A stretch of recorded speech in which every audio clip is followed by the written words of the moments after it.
I heard on the news that there was an earthquake on the New Madrid fault. Did you all know that? And it was significant because it was 4 point something. Mm-hmm. Yes, it was a 4.0, and it was about 11 miles beneath the earth. That is where it happened at. But here's the important thing is, when did it take place, and why would that day be significant to America?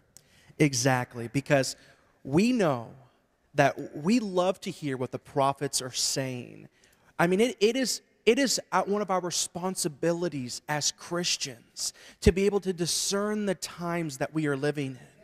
It is so important that we listen to what the men of God are saying of what's coming to the earth. I mean, according to prophecy, their deduction of the scriptures. And one of the men of God that has given an astounding prophecy is John Kilpatrick. And he's given the prophecy that whenever we divide Israel, whenever we go through with completely dividing their land, that God will literally divide America physically through the New Madrid fault. And he backs this up with the oldest covenant of them all, the Abrahamic covenant of Genesis chapter 12, 2 and 3, where it says, if you bless me, first of all, he says, I'm going to make you a great nation. And it says, I will bless you and make your name great, and you shall be a blessing. And then he says this, I will bless those who bless you. Talking about Israel. Exactly. And he says, I will curse him who curses you. And so the question is, if Israel is somehow connected to the New Madrid fault, and we experienced a small, not a catastrophic earthquake, but a small rumbling on the New Madrid fault, was there a small rumbling on the horizon of what our current administration was doing to Israel that very same day? Do you want me to go ahead and say it? Yes, absolutely.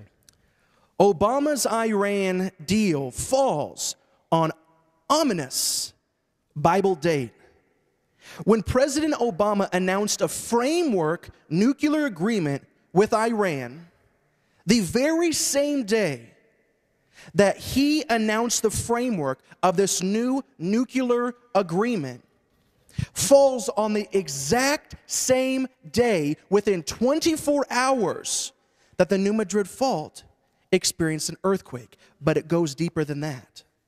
You see, on our Gregorian calendar, whenever he set up the framework of this nuclear agreement, it fell on the Jewish calendar date of Nisan 13.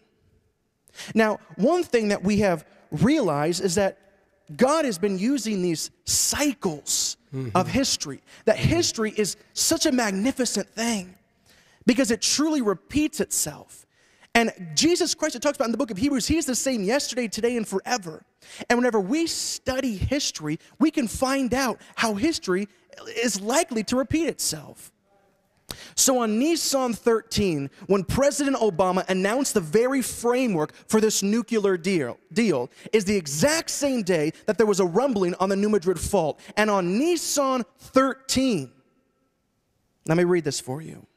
When President Obama announced a framework nuclear agreement with Iran, which Israel Prime Minister Benjamin Netanyahu warns threatens the very existence of his nation, yes, few noticed the significance of the date. On the Jewish calendar this year, April 1st coincided with Nisan 13, the date in history when a Persian king signed an agreement calling for the destruction of all Jews. You can read about this in Esther chapter 3, and it declares, on Nisan 13, it says, the Persian king, which we know as Xerxes I, was tricked by a viceroy by the name of Haman into signing an agreement to destroy all the Jews in the land at a future date. Can you believe this? Now, think about what this would mean.